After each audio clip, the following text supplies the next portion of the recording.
they're all looking at me like, well, the story. Well, the story on this next song is, and there are many stories about this song, but I've chosen this particular one for this particular time.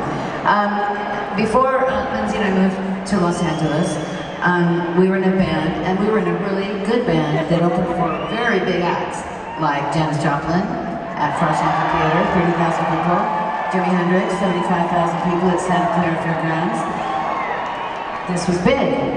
However, I was just wearing my normal, jeans and a top. And sort of the like mix thing, except without it. So anyway, there was this store in San Francisco, downtown San Francisco, which we didn't get to go there because it's almost an hour drive up very often. So it was called the Velvet Underground. And this was the place where all the rock and roll goddesses went for their clothes, for their stage clothes. And I'm thinking Janis Joplin, Grace Slick, I'm sure there were more, but those were the two that I most centered on. So I scraped together some money and went up there and I bought 2 outfits, which lasted me for 5 years at least.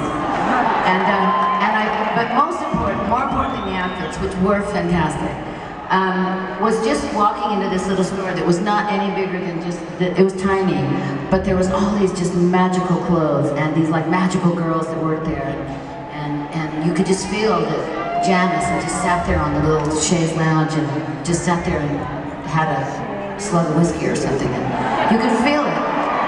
So I loved it, and I could feel, I swear, it's like I had the premonitions and I could see the future.